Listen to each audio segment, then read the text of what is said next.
first thing for maintenance schedule for the Daytona is change the oil, and you're gonna have a 17mm bolt. You're gonna want to crack that loose, and I like to open up your dipstick just to let it drain freely. I have a magnet on this one. You get to look at it. All right, and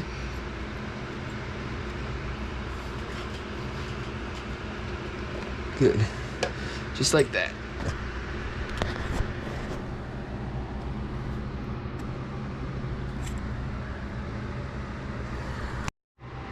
All right, so after the oil is drained, you gotta, you know what I mean, take off your oil filter, which is right, 2 8mm bolts.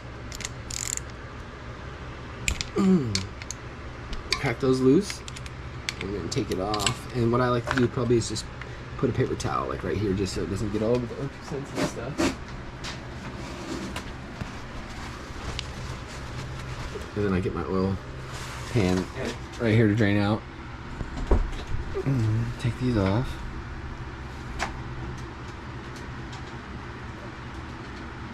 And you could too, you can go one more step with the oil cooler and take your lines off and blow a little bit of air through it and get whatever is left in the oil cooler out. Mine is upside down, so it pretty much drains it out. And so the outside of the filter is going to be what's dirty.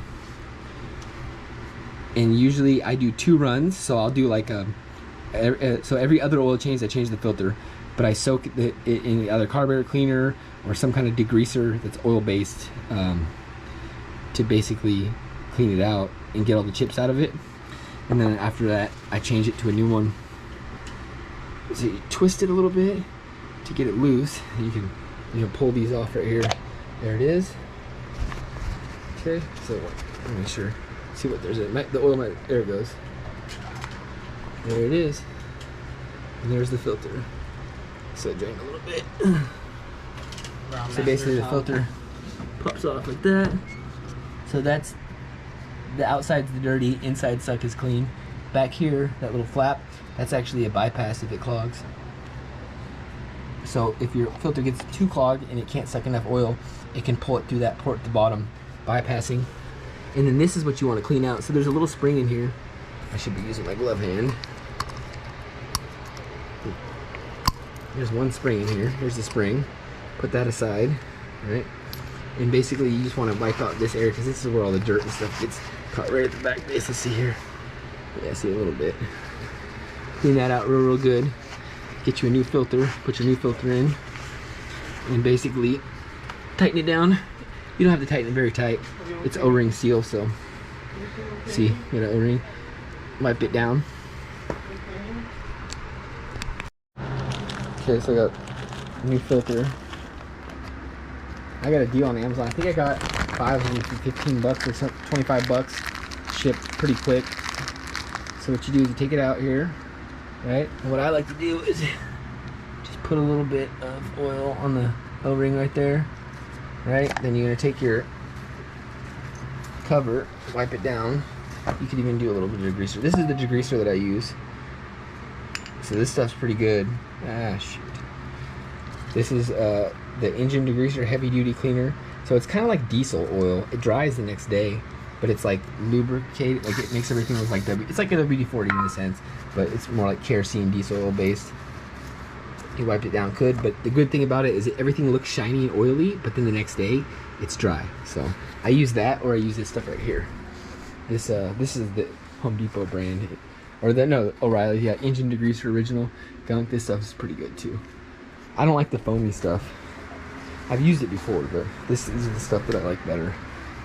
Anyways, so you're gonna wipe this down here.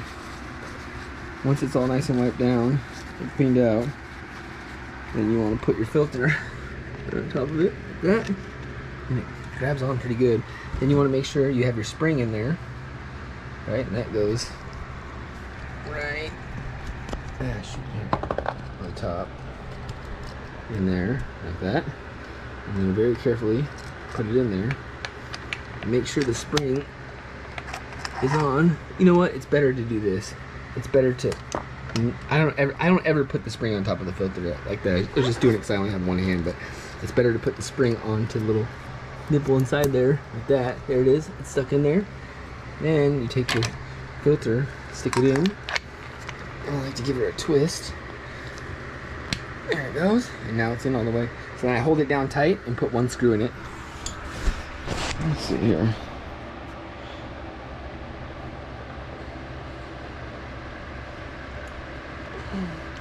And then I'm going to fill it with oil. So what I like to do is tip my bike on its kickstand and actually fill it to the middle level of the sight glass on the kickstand. I know it's not right. It's going to be adding the extra oil in it. But after I turn the motor on and pump it over a little bit, it's usually pretty good. I like to run it like that because these spit out a lot of oil anyway. So it'll usually spit it out till it's the correct fill height. I know that basically bike level, it should be about to the upper. I like to do it very kind of close to the top on the level mark of the sight glass. You have the sight glass, let's say 75 to 90% full to the top when the bike's perfectly level, straight up and down. But like I said, I like to put it on its kickstand and do it. So usually what I do is I fill it up till it's at that spot in the sight glass. Then I turn the motor over, pumping the oil through the whole system, check it again, see where it's at, and then basically add a little more oil if I need to. And then after that, I usually just start it. So after everything's pumped through the oil cooler, this oil cooler holds about 2 ounces of oil, which is not much at all. And this is a car transmission oil cooler, so it's bigger than the typical oil cooler that you're going to get for this motor. Let's see here. And always hand tighten these. Any bolt like this is an 8mm. Anything small like this, you always want to grab your wrench right at the where the spot where it is, so you don't have really any leverage for it. It helps, and then you kind of get a feel because these are easy to strip if you tighten them down too hard. So you grab right in the middle and get snug like that. It's good. It's the O-ring seal, so that's good. And that's it. Then you take your dipstick out and fill it up with oil, and that's basically the oil change right there. Yeah. This is the oil. This is the oil that I use. Activo 2050 in the summer, and this is a synthetic blend. I don't break it in with this. I usually break it in with a Castrol regular, and then after like a couple of oil changes, I just switch it to this synthetic blend, which is basically just regular dyno oil. It just says synthetic blend. They don't usually have much in there. Anyways, it is JSO MA2 certified, so it's made for motorcycles. But they carry it at Walmart, so it's awesome. Yeah, I run the 20 W50 in the summer, and then 1040 in the winter. Now the Double O Racing recommends, and it's cold where they live, they recommend 2050 all the time on these motors, so I might think about that. It's really not that much weight heavier. You know, it doesn't really get cold here in California, so you want to fill that up to your sight glasses about halfway to 3/4 full. Turn your motor on and turn your ignition off so it doesn't spark, right? And turn it over and get everything pumping through, and it'll suck the oil and put it through everything. Then refill again to the correct height. Okay, here we go. So now I'm just gonna add the oil in. Basically what I want to do is look at the sight glass here and wait till it comes up, right? About halfway. So I'm dumping her in now.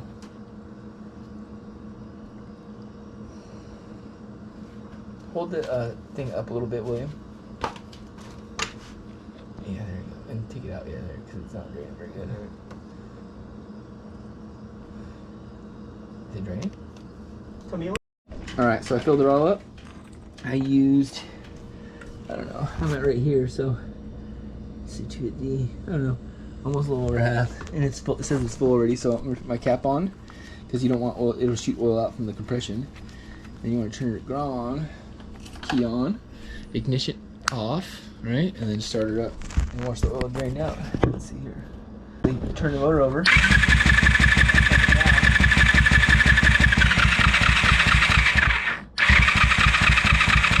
See how it went red? Yeah. It turned off anyway. Basically, now once you pumped it through there, then you want to check it again and take it off, put it level. It looks good. About right where you want it. Alright, so first thing you want to do is take off this cover right here. It's going to be a 14mm socket in there, and your motor is going to be spinning counterclockwise. Right? The way I usually do it is the motor spins with the way the rotation of the tires are. It applies for most motors on motorcycles. Anyways, so you take your top viewing cap off right here. So there's going to be marks on the flywheel. There are going to be lines. You have to stick a flashlight in there. The first line you're going to see, where you're going to see an F for fire and then a line. Then you're going to see a T for timing, right? And then another line, or top dead center, my bad.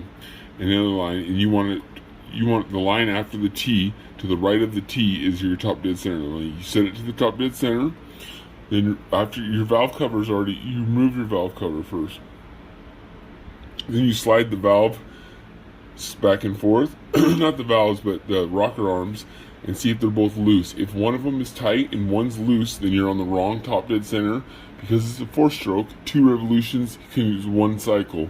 So your cam, it takes 2 revolutions of your crank to spin your cam once. So what you do is you do 360 and land on that top dead center on that one and check. And if they're both loose, if you grab both of the rocker arms and like slide them back and forth, then you're good to go.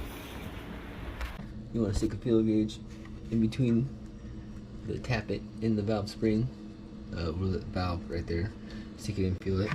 Basically, I set them to 2000s or 25,000s for the exhaust, 2000s for the intake. Stick it in here, right between. Get it right in there, and you just want to feel for the resistance. This is that good resistance. And make sure they're all the same. Top dead center. There's 2 top dead centers on the motor. One top dead center, the intake valves are tight, but the exhaust valves are loose. The other one, they're both loose. I just check by the wiggle. This is hard to see, but yeah, that's pretty much it for the maintenance though.